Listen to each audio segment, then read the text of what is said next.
Most underground sewer and drainage pipes are made of reinforced dry mix concrete. Reinforced refers to the fact that the concrete has steel bars inside it for added structural strength. Dry mix refers to the type of concrete. You can mould it, then immediately extract it, and it holds its shape.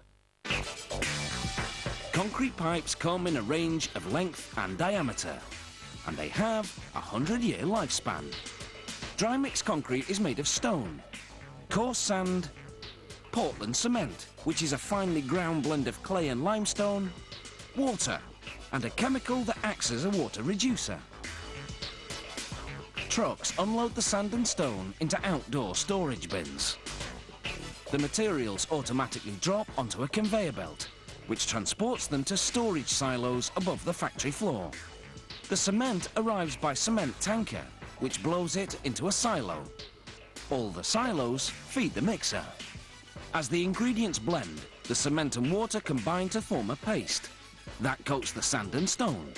The water reducer enables them to use minimal water. The less water, the stronger and more durable the concrete.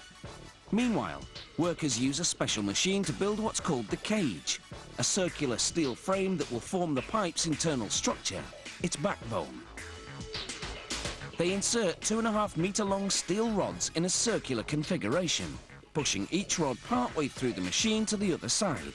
There, an automated spot welder fuses a steel cable to one rod. Then the machine begins turning, winding the cable tightly around the rods. Here, a worker is turning the machine manually, just to show us the process in slow motion. This is what it looks like at normal automated speed. As the rods pass through the machine, the welder fuses the cable to them in one continuous spiral.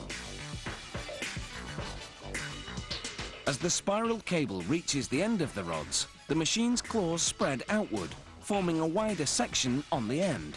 This is called the bell section. Workers position it on the base ring designed to hold the cage in place. Then they close a hinged steel mould over it. Now they're ready to pour the concrete.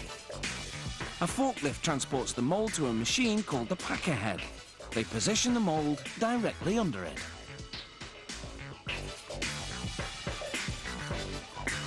A long drill-like screw descends into the mould. As concrete pours in, the screw turns at high speed, moving up and down. Its blades propel the concrete outward against the mould walls, forming the pipe. This process is called centrifugal projection forming.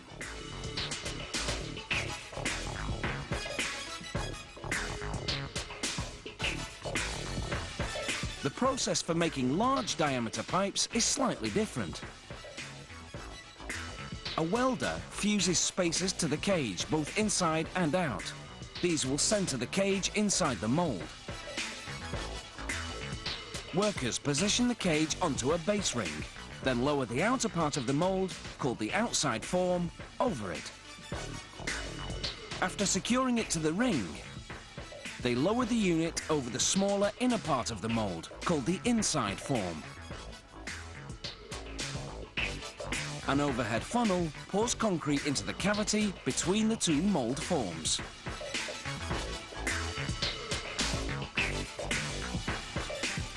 Powerful electrical vibrators shake the mould. This forces the thick concrete downward, filling the cavity. This process is called vibration forming. With either pipe forming